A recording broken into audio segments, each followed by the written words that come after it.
Testing.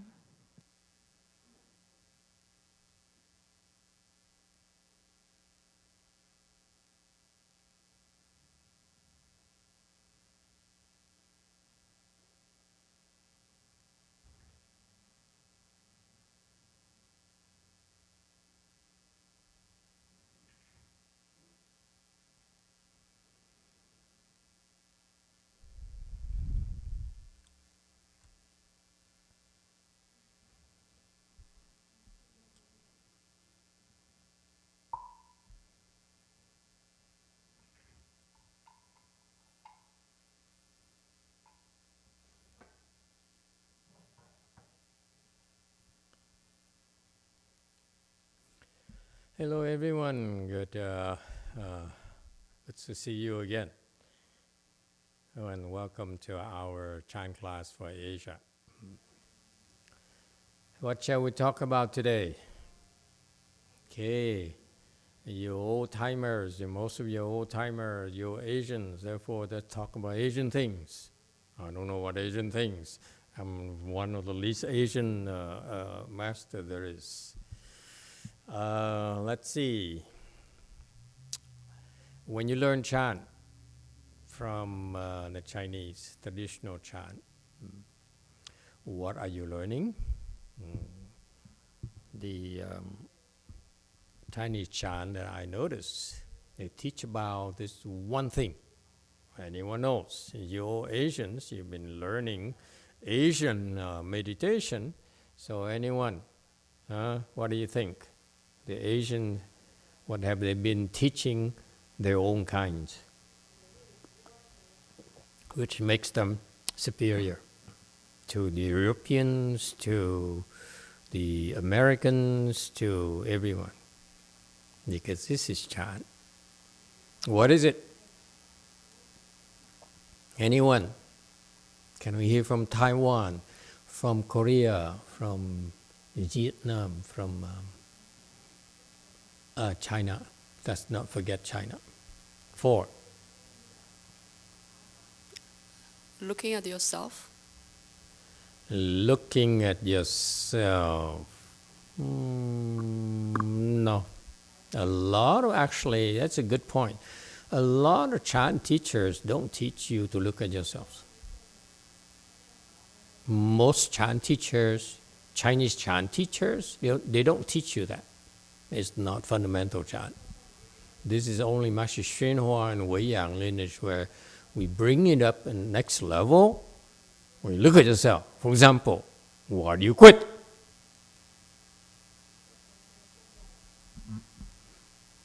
All right? So that's why you look at yourself. But this is before that. Anyone else? That's it? You've been learning chant from the Asian teachers. Many you know, Koreans, Chinese, Vietnam. Where have you learned? What did your teacher? What brings to mind? That thing looks like a spotlight, doesn't it? I look at it and I keep on looking at the ceiling, trying to look for some kind of spotlight, some kind of rays that tells me where to go. Is that camera working, that Canon camera working now? So it's kind of crooked now, so I should be looking like this, I should be looking straight. So this is okay? Or should I go like this?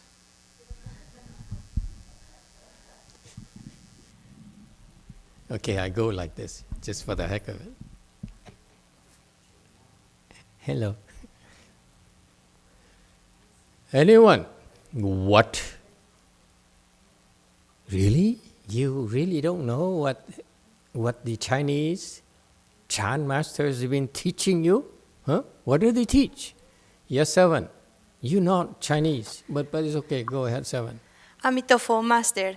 Well, I could speak for the Western perspective. So, in Western perspective, or at least by my experience, the teachers doesn't. You don't grind it up, so it's very light. It's like you don't have to. How can I say it? Like grinding up. Okay. Yeah. Okay, You so don't your have to, point like, being the Chinese, suffer, for Asian are example. taught to grind it out? Yeah, from the, well, at least in my experience, it's like very, Light, yes, you don't have to suffer. easy going. Yeah, it's going, yes, yes, yes, yes. Not bad. Very observant. Yes, Evan. Thank you, Master. I just guessing it should be respect your good knowing advisor. Just follow your good knowing advisor. Yeah, what do good no advisors teach them?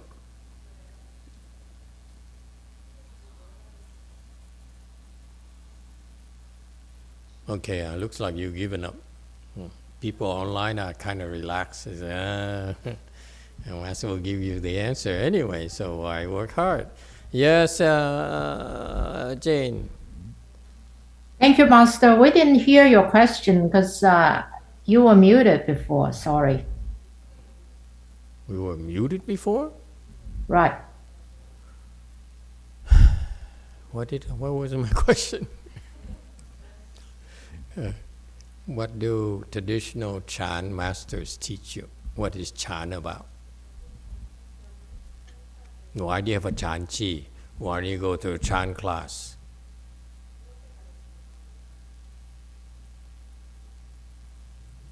Very Year 6. disciplined training. It's in year 6. 6. Dropping your attachments and stilling Dropping your mind. attachments. That's too advanced. Anyone else?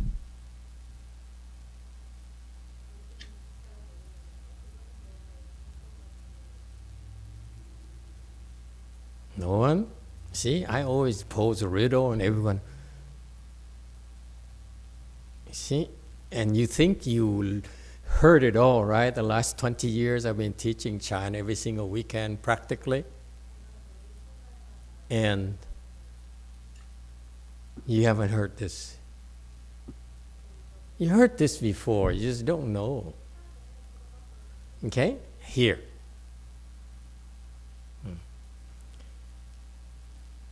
Chan is about practicing, is about doing. Okay, so Chan is primarily some kind of practice, and then that's the main thing, and a little bit of talk, primarily. Okay, we are very unusual because we do as much talk as we do sitting. Okay, it's unusual. For most people, they do sit and then they talk a little bit and then they're done. Okay, but that's for a different reason. We do more talking because I want to speed it up for you. Okay, the more talk you listen to, the faster you develop. All right, but regardless, it's the sitting. Okay, that thing there is teaching you about being vigorous. Chan is about being vigorous. Okay, it's only in Asia we teach you about being vigorous. Here, you go here to go to any Chan class talk, okay, especially to Westerners. They don't talk like that. And this is along the line of the point earlier. It's like take it easy, that kind of thing, okay? Because if you talk to the Westerners, people educated here, tell them about being vigorous, they say, huh? Why? Right? The concept of being vigorous doesn't make sense to the Westerners. Agree or disagree? Agree or not? Okay? So if you want to teach the Westerners Chan, then you don't want to talk about vigorous because they don't want to hear. They want to say, I don't want to be vigorous. What's the point? What's in it for me? It's me, me, me, me, me. Okay? So, how do you teach being vigorous to the Westerners? Something that they can identify with in the Western culture. Okay? That this is where the Asian cultures have more depth than the Western culture. I'm very proud of it. Okay? At early days, early days of my life, I was more enamored with Western culture. I said Asian culture inferior. Then as I get older, I realized that Asian culture is very profound, a lot more profound. Western culture is more superficial, more loud, and draws attention. And whereas in Eastern culture, Asian cultures, we are just the opposite. Okay, so if you want to teach using Asian concepts, the concept of vigor to the Westerners, how can you translate it for them to help make it more palatable to them? Huh? Because if Sang Wook Sinim talks to her Korean students, she says, be vigorous. Say, oh, yeah, I understand vigor. But when you tell the Western educated people, say, be vigorous, they say, what are you talking about? Yes. So how would you present it? This is about, you have to be sensitive to value systems, okay? You tell them the Westerners to be vigorous, they don't get it. But if you tell the Asians to be vigorous, they get it. Yes. What's the concept? 4. Master, I just want to provide a reference point. I happened to read this one news article yesterday talking about how young founders, startup founders in San Francisco nowadays are working very, very hard. They're all strivers in their 20s, and they work like 90 to 100 hours a week. They only socialize with coworkers, they sleep and work at the same place, and they don't have any fun, they don't drink, they don't hang out. So it seems like they do have the concept of vigor. It's just they're motivated by different things. No, that's ambition. There's no vigor. But these people are ambitious. They're not normal people. Yeah, but isn't the vigor, it's just It's not applying... vigor. It's ambition. They said, I'm going to sacrifice everything. This is the concept of making sacrifices. You don't understand the mindset at all. This mindset of the entrepreneurs, of these founders, of young companies and startups is that they are willing to make sacrifices, period, to get what they want. Right. It's not vigor. It's making sacrifice. I'm willing to sacrifice my life, my wife, my children, everything to get there. So could you explain the difference of vigor? It's not vigor. It's like to me, you're stuck on vigor. No. You don't understand the mindset of these people, because I know these people are working these entrepreneurial companies. Okay, it's about making sacrifices. I sacrifice everything. That's what it takes to be successful in Silicon Valley. So vigor is not working hard and sacrifice things. You stuck. Move on. Okay, sorry. I don't understand. You don't understand the mindset. I just told you don't get it. You're stuck on your chain of thoughts. Open ears. Anyone else? The concept here that the Westerners can understand is something I want you to think about. When you talk to your Western friends and Western people, Western culture people, it's a concept of being relentless. That's a Western equivalent of being vigorous in Asian culture. That's why when Asian teachers go out there and see Asian and Western educated people and you tell them be vigorous, they say, what are you talking about? It's the same thing. You now have children who are now going to school, who are espousing Western value systems, Western criteria of success, and Western worshiping of the individual. So you are so special, you are so great, okay? To talk about vigorous, I said, it doesn't make sense to me.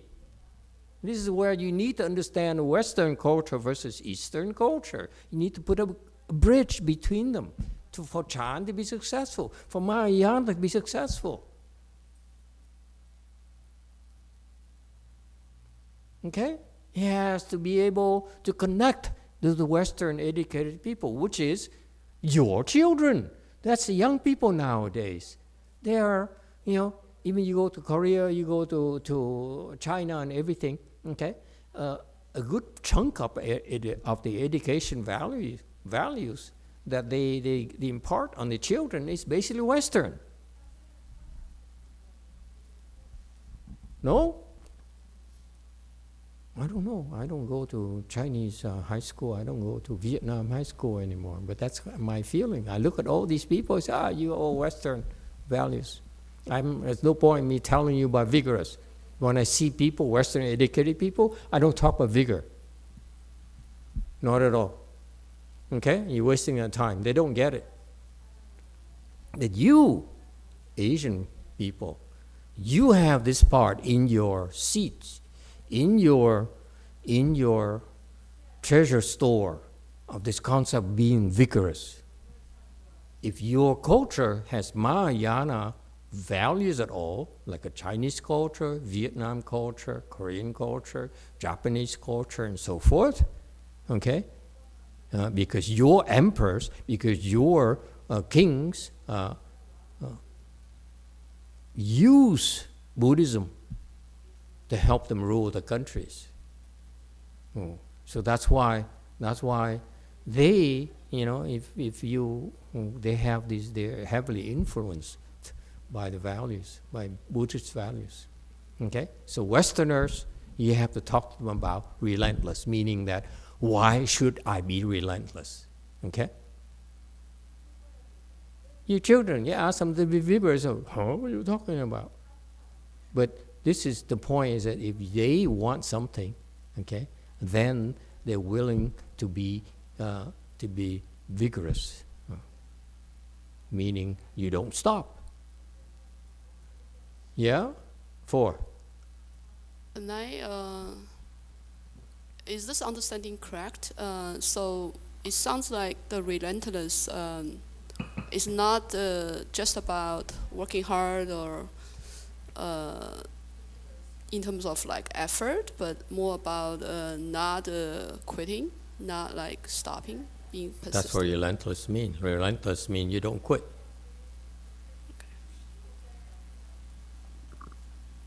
Which is vigor. Being vigorous is you don't quit. Actually, it's a very simplified form of vigorous. Okay? But I don't want to talk to you about vigorous because you're Asian, so I don't care.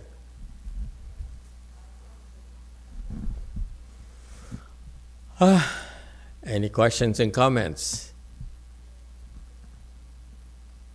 We just finished Emperor Liang's repentance.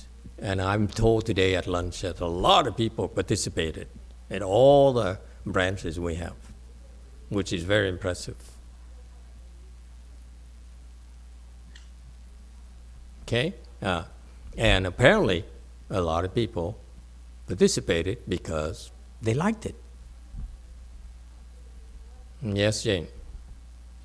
I would like to report to you, I followed online for 3 days, for the first 3 days full time.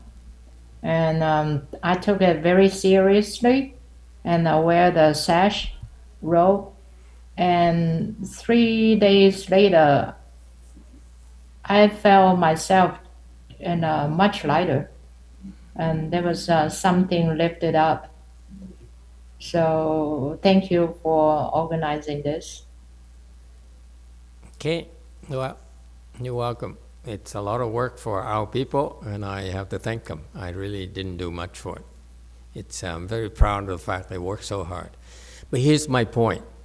My point is it's really popular. I'm realizing it's really popular, these repentance dharmas. They said, oh, it says we like repentance dharmas. No. What is it you like? You like bowing.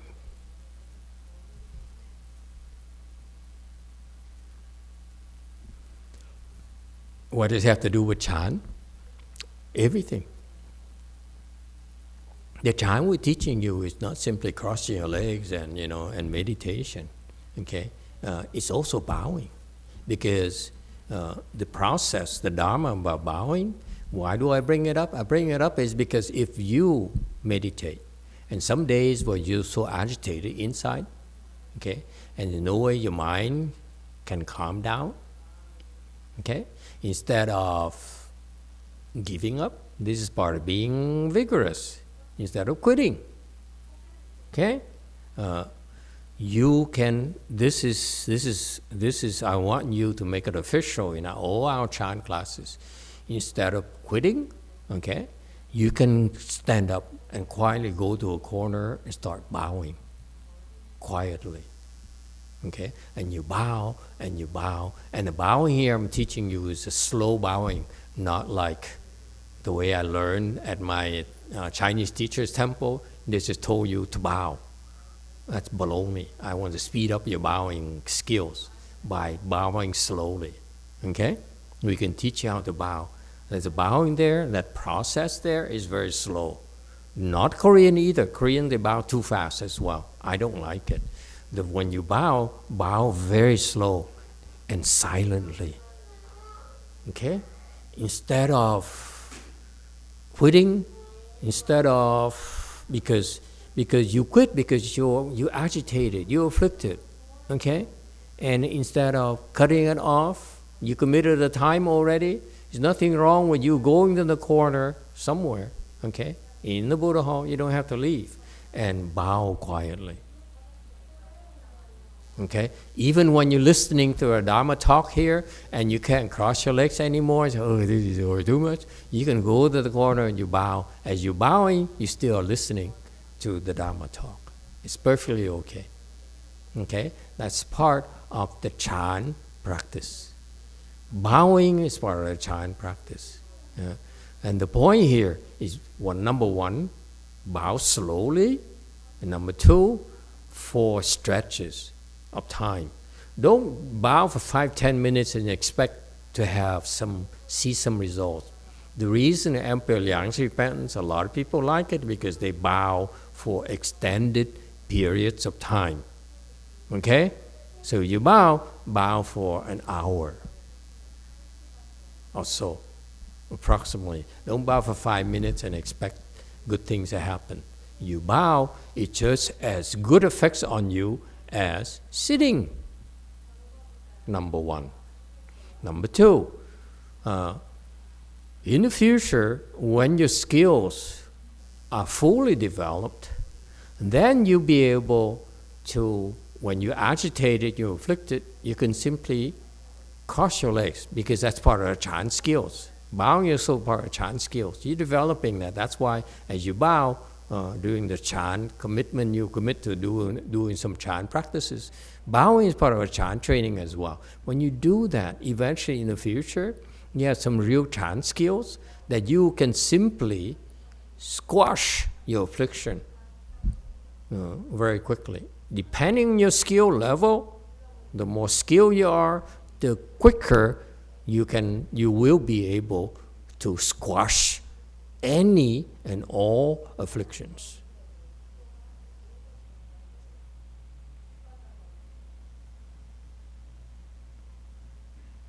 Okay? So I want you to know that the chant we're teaching you is a lot more to come than what you think right now. Don't stop too soon. Okay? It's a lot more. So try harder and harder. That's part of being vigorous. And you see in the future. Okay? You will be have the real skills where you are in control of your life instead of letting your afflictions control you. Okay?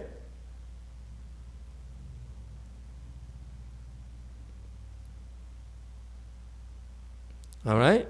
And if you stick around long enough, as you get higher and higher, we'll remind you. I will become more and more demanding. When you're low level, I'm very easygoing. When you get higher, that's why I start slapping you around. Because you can take it.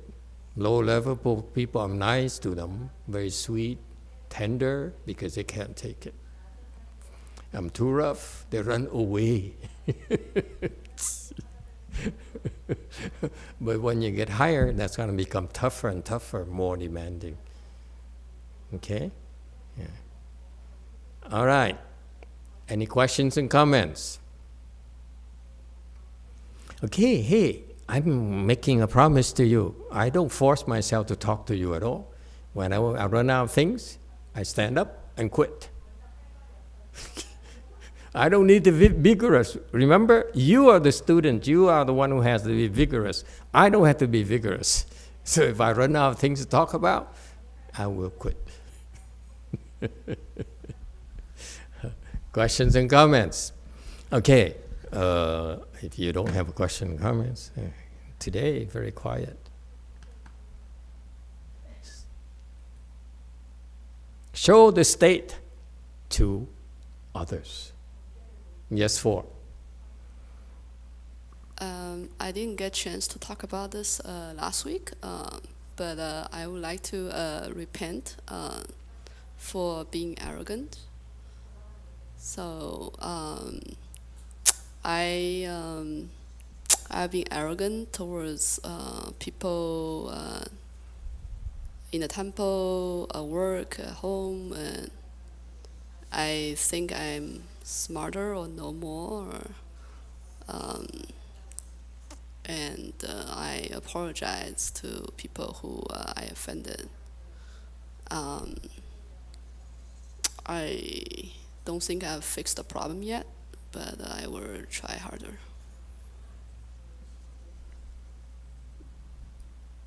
Anyone?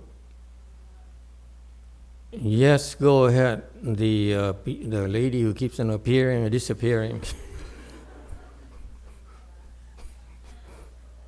We have strange students, you know. These people are not normal, but what can I do? Go ahead, disappearing woman. Dạ, con kính chào thầy. Con bấm lộn thầy. Dạ. Dạ, con thưa thầy, ba con có câu hỏi. He said he very confusing with so many heaven and ways to nirvana. Look like and probably the end's wife eventually got enough merit to come back to medium level nirvana somewhere. But he and everyone else try to real and ultimate nirvana. It's what? Okay. How does Berlin fit into this complex scenario? Yeah. Okay, very good. Translation.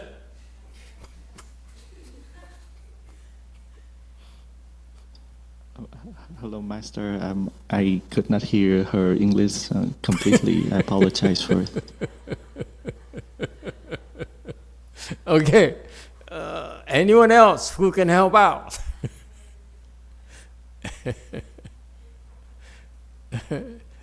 You're joking, right? You could hear her. What do you mean? Okay, how about Vietnam for a change? Wow, look at that statue behind her. Yeah. I thought it's some kind of apparition, you know. She appears and disappears, and then half the nose shows up, and then... Nói tiếng Việt đi.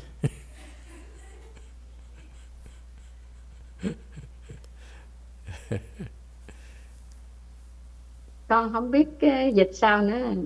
Dạ, tại vì ông nói là ông confusing nhiều cái cõi trời á thầy. Ông nào? Ba con, cái này là ba con hỏi. Ồ, ba con hỏi. Dạ, ba con hỏi bằng tiếng Anh nha nè. Dạ, con hiểu mà con không dịch. Giống như ba con hỏi là gửi qua hả thầy? Làm sao con gửi? Con không biết. Gửi bằng cái chữ thầy. Yeah, she has to text to someone. Hey, home, take care of it. Yes, Master. Okay. Thank you, thầy. Yeah. Okay, later. Okay. Thank you, Master. Yeah, okay. Thank you. Okay. Show the state to others. When Master Yangshan saw a visiting monk, he raised his whisk. The monk immediately shouted. Master Yangshan asked him, "Shouts are not unused. But where is this monk's fault? What did I do wrong? Okay, in English, this monk's fault is direct translation of the Chinois. You know Chinois, right? Chinese. The monk replied, the master inappropriately showed his state. Thereupon the master struck him.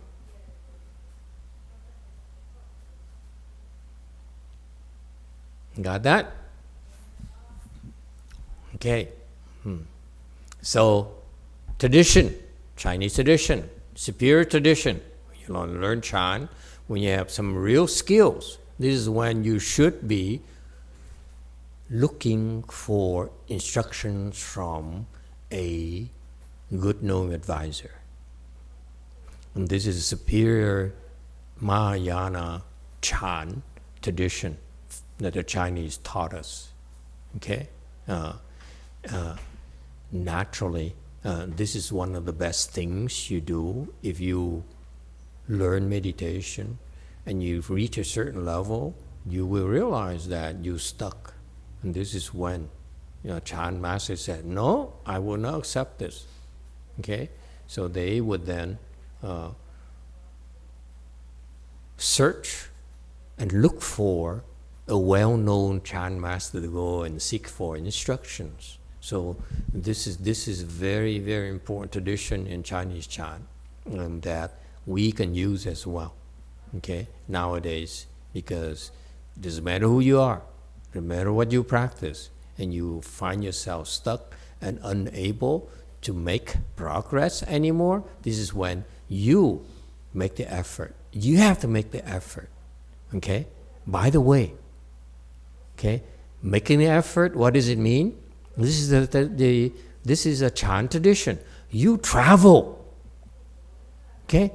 It's arduous because you don't make the effort, you don't pay the price, and you say, well, I just submit an email, or I text someone, or I wait until this person come to town and put on a pony show and talk to this person. No, the process here is you have to physically make the journey because it's very demanding. Okay, so that's what is called part of being vigorous. Is that clear? And this is why, even though nowadays it's no longer the same thing, the transportation is much better and so forth, but it's still the same kind of mindset. You have to make the effort to come. Okay? If the teacher has to make the effort to go teach you, then your mind is not ready to be taught. When you travel long distances like this, that's why they would go, what is it, the Chinese word, I forgot the word already, jian something, mian or whatever. You go and you seek, you physically see this master and you seek instructions. And this is what he's doing. If you do that, okay, Chinese tradition again, if you become a teacher in the future, you're obligated to teach him, teach her. Why?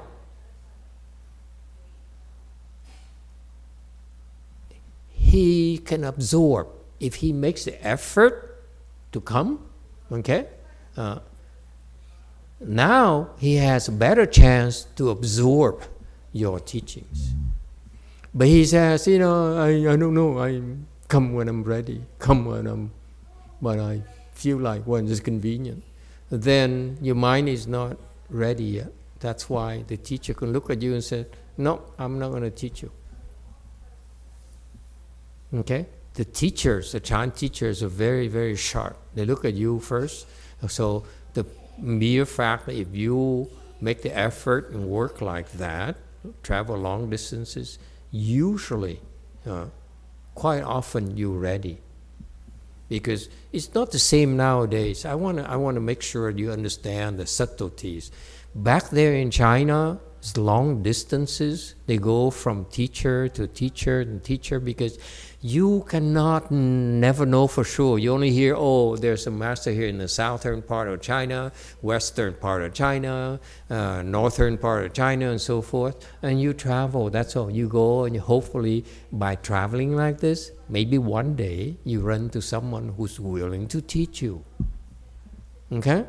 So that's why, that's the process. Nowadays, we really don't have it anymore.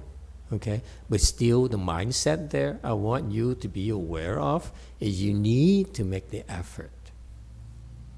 Okay, they're willing to teach you when you can receive, when you're ready to be taught.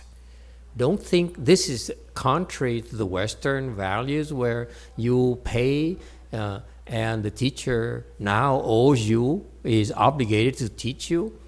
This is why one of the reasons why our Chan classes are free, because we're not obligated to do anything for you. Not at all. We teach you because you are ready to be taught. So you make yourself ready to be taught. Okay? So, all right. So he saw a visiting monk. He raised his whisk. He raised his whisk is the Chan tradition. The Chan teachers back then, they raised his whisk. The whisk is a symbol of the fact that I can teach you the Dharma. Okay? Meaning that I understand the Dharma and I can teach you the Dharma. So far, so good. So the great teachers like Master Yangshan, okay, it tells you here that if you aspire to become a Wei-Yang teacher, you have to hold a whisk. I mean, not hold a whisk, but you have to teach the Dharma.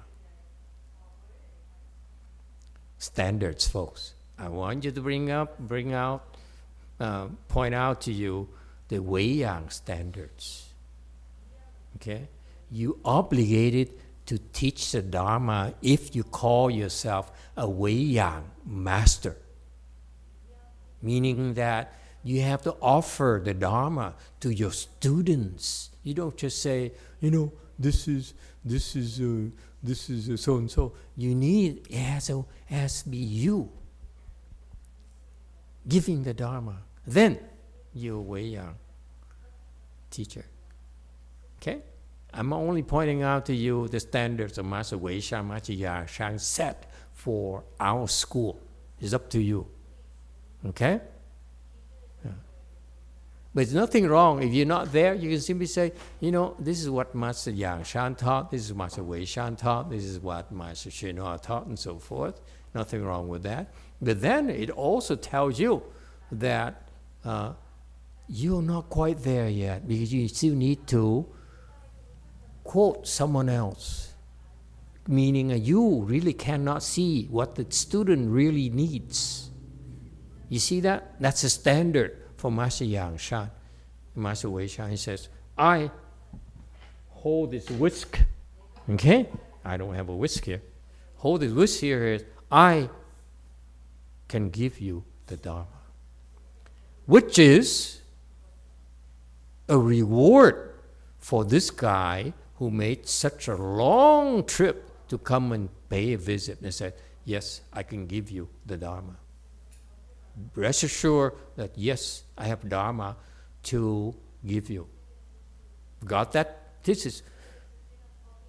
is very meaningful gesture, you will, okay? Meaning that I have something to offer you, of value to you, and furthermore, it also not just about me giving you, but also me being convinced that I am worthy to teach a Dharma to you. You understand the standards? This is Wei-Yang lineage, folks. It's not baby stuff. We have standards for Wei-Yang Chan masters. Okay? Right. Next, the monk. So far so good. The monk immediately shouted. Made a shout. Ah! Something like that. I don't know, Chinese. How do Chinese people shout? Teach me. Huh? Vietnam, I know Vietnam so, but it's X-rated, so.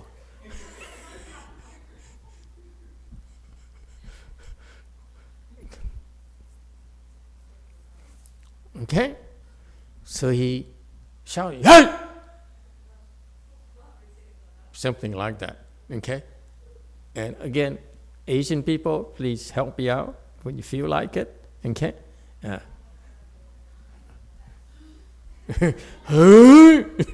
No, that's Westerners.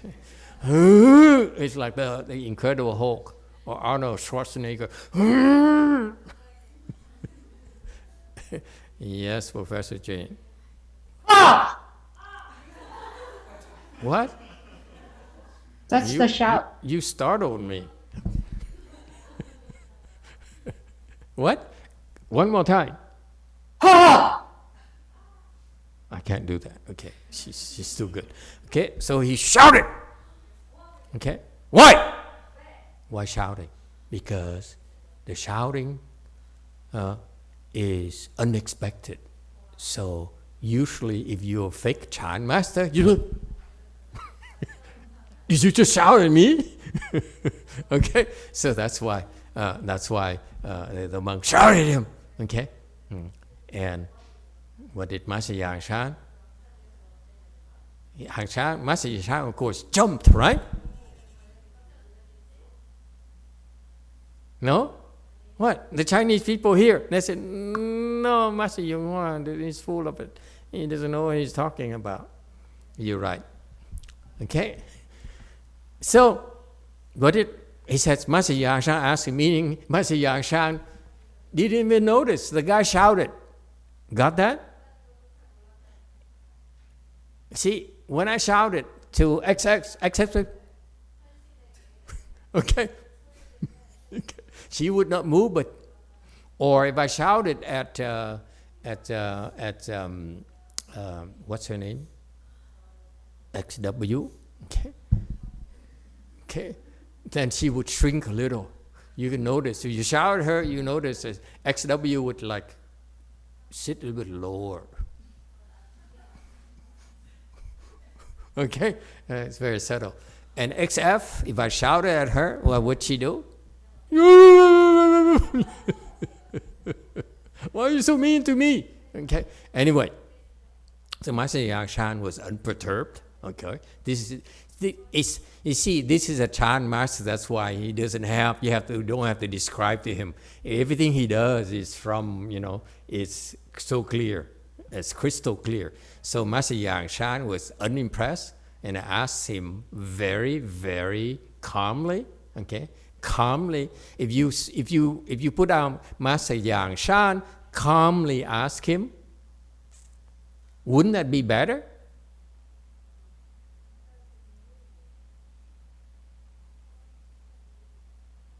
Why are you messing with my slides?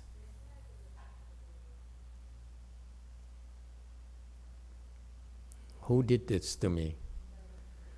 I'm calmly asking this person. Okay? Okay. So he calmly, why didn't he say calmly?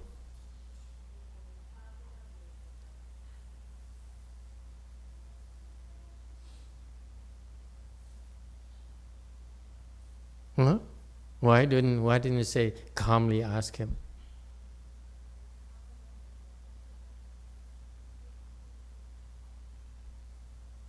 Seven. Thank you, Master. I think Master always calm, so you don't need to. Yeah, Chinese people, they understand right away. I'm always calm. There's no need to describe me calm. Okay? You only say calmly because normally you're not calm. But if you're always calm, okay? like a boat sailing through windy waters, okay, you're always calm. There's no point using the word calmly, okay? Very good. Shouts are not unused. But where is my fault? What did I do wrong? Okay?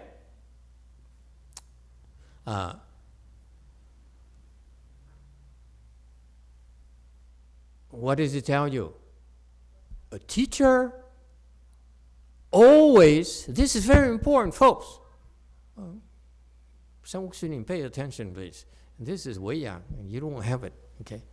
A teacher always gives you the benefit of the doubt.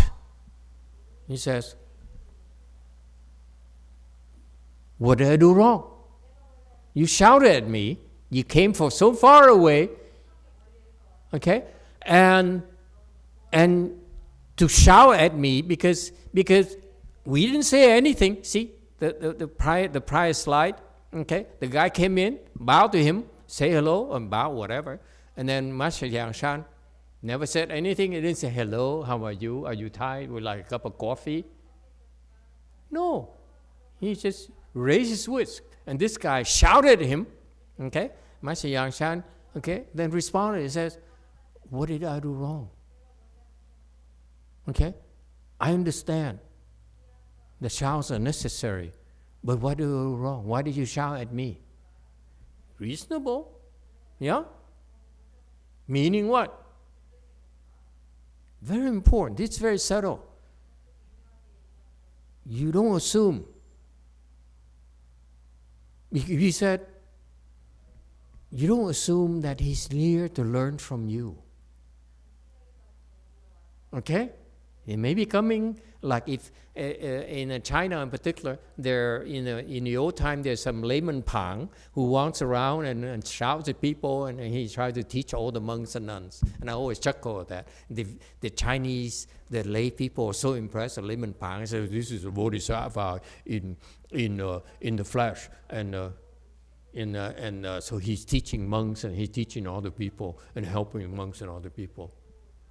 Seriously? We chuckle at that, okay? But anyway, there's still people walking around and say, I want to teach you. You don't know the Chan. So I come here today to teach you, okay? Master Yang immediately pointed out, brought out his whisk, and says, I can speak Dharma to you. The guy shouted at him, meaning, what are you doing? Who do you think you are to speak Dharma to me? Okay? So that's why Yangshan says, okay, I understand that it's okay to shout. Okay? Okay, but where's my fault? What do I do wrong? Reasonable, right? It's reasonable. Everything's reasonable so far. The man is reasonable for him to say, to shout at Master Yangshan. Okay? Meaning that you meet a monk, a nun, okay? Try this tomorrow. Tomorrow you come to the USA chant class, you run into Sangbuk Sunim, shout at her. It's perfectly okay. You shout at me, I'll punch you. It's perfectly okay for me too to punch you. Okay? All right. But the whole point is that it's perfectly reasonable for him to shout at him. So he says, yes, shouts are okay. You are right. Shouts are okay in the Chan world. But when you shout at me, what did I do wrong? Did I do something wrong?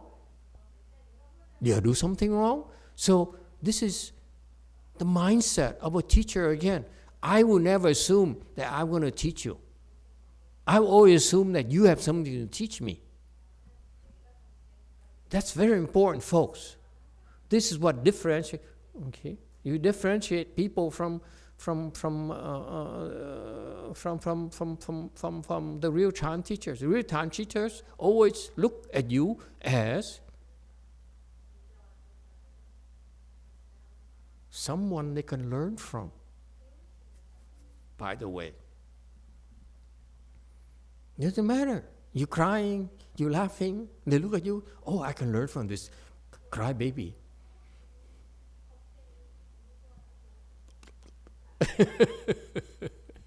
Okay, there you go. Okay.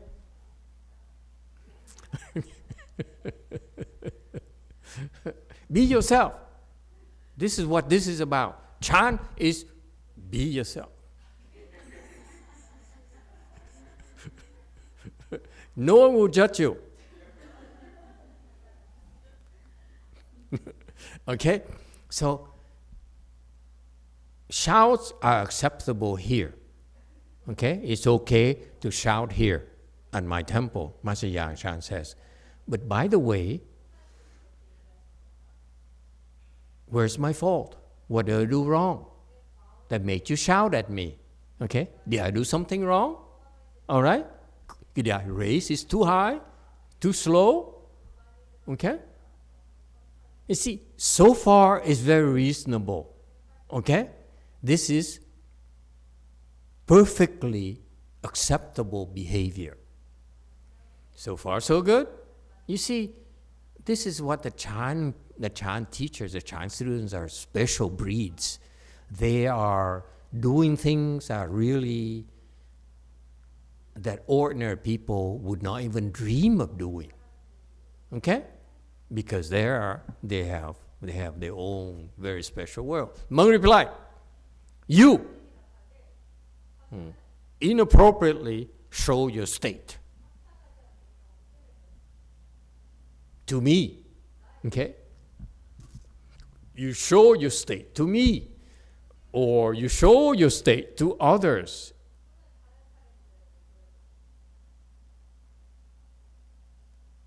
What does it mean, show the state to others?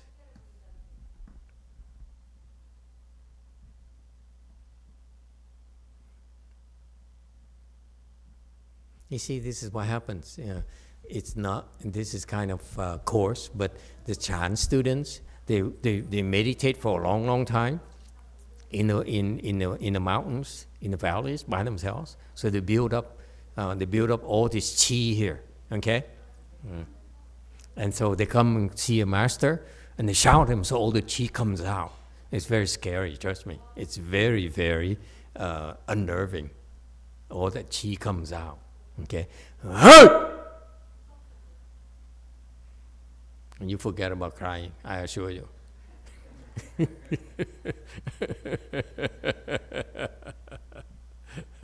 Okay? And so all this, okay?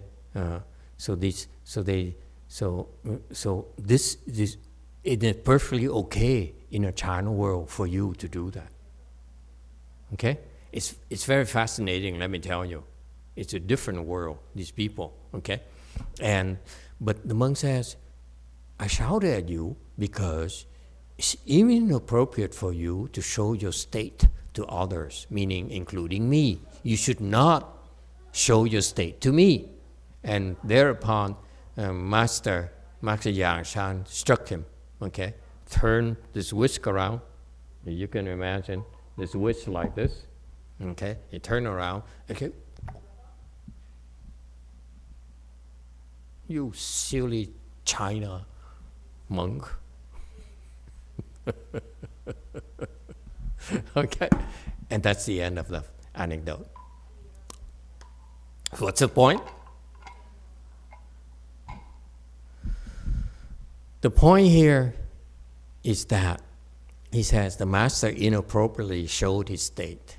The guy is full of crap. This is not Chan talk. Okay? A Chan master never shows his state to others. So that tells you that this guy is full of crap.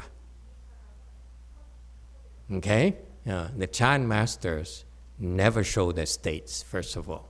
Number two, who is this monk? Is he so important that the Chan master has to show his state to him?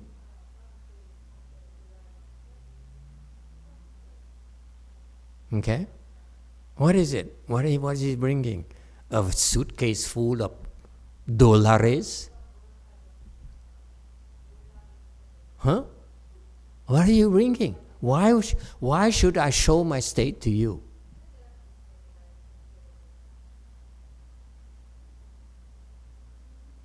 Okay?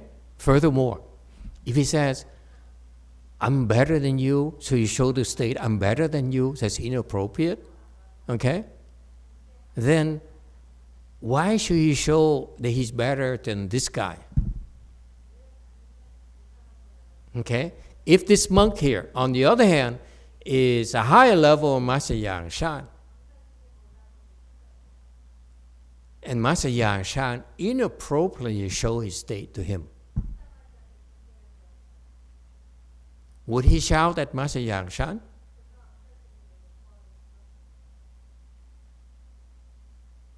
No. The point here is that this point here, this is another aspect that you guys don't understand. These Chan masters, one look at you, they know you already,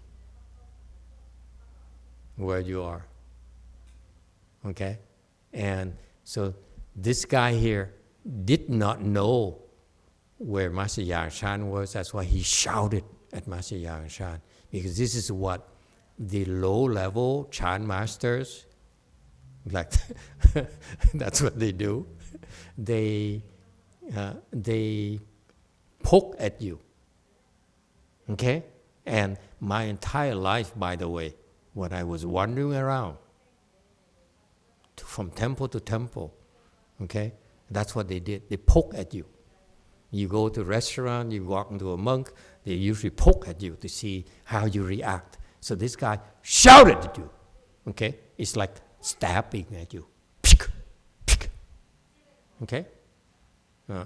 And that's a very coarse form of testing whether they're stronger than you, whether you're startled, or whether you're afflicted by it. Okay? Very coarse form. By the way, Master YongHua is the only one who never did anything to me. All his disciples, monks and nuns, they did things to me because it's a poking thing. Okay? And so I'm telling you that because you don't believe me, go to their temples. They poke at you, okay? And you will not like it because sometimes they're stronger than you, okay?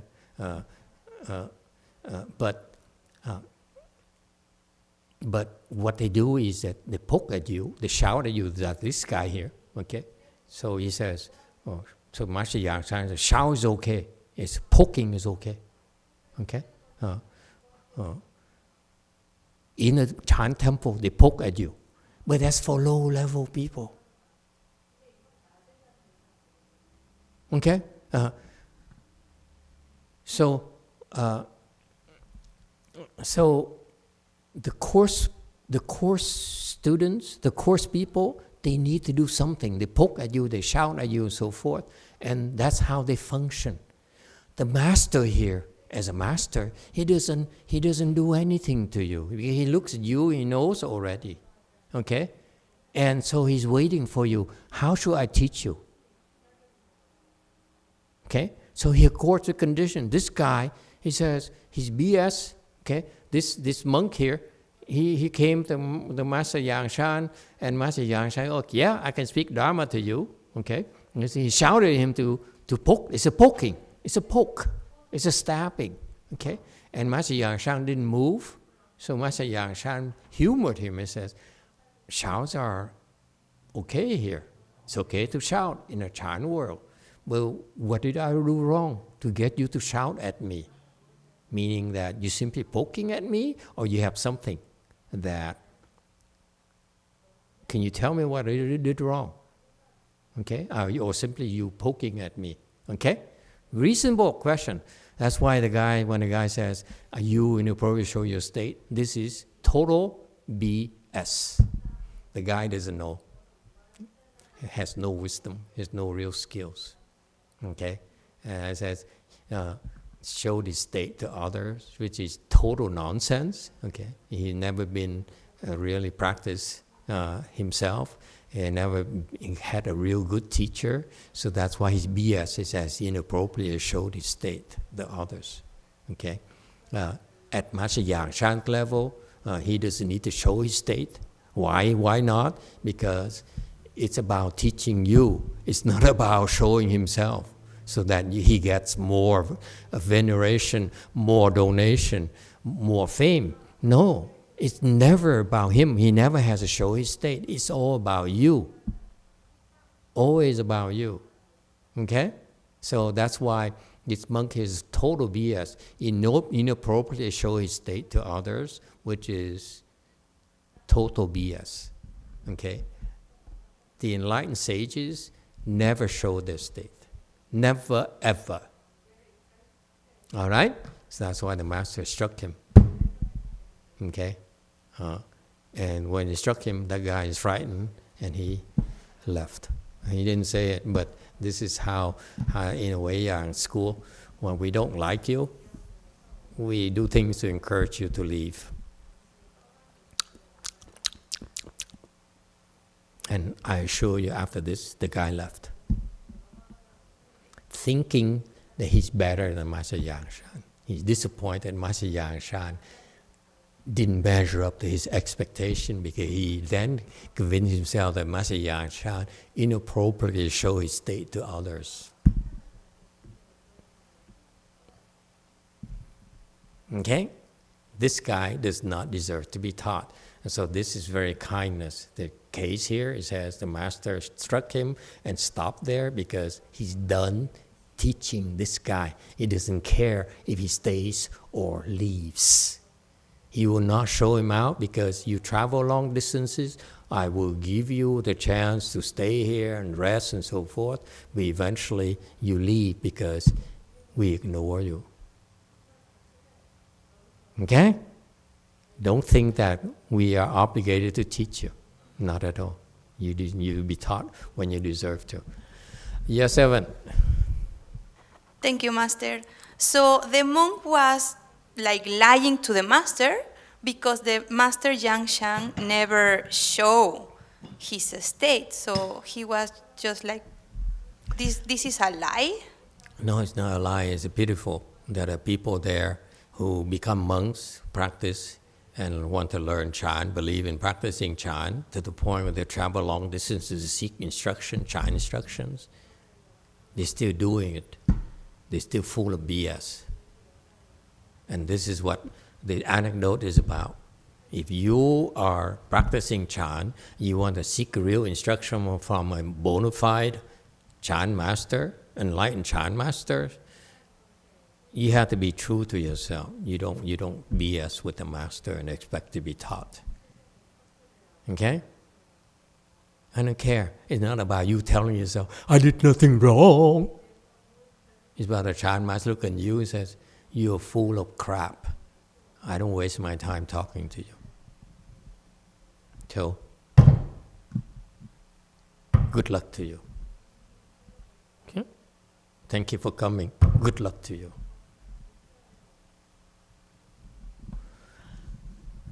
Thank you, everyone. It's such a 3 slides, and it took me half an hour to talk about it. Is it amazing? Okay, it's enough for today. Okay.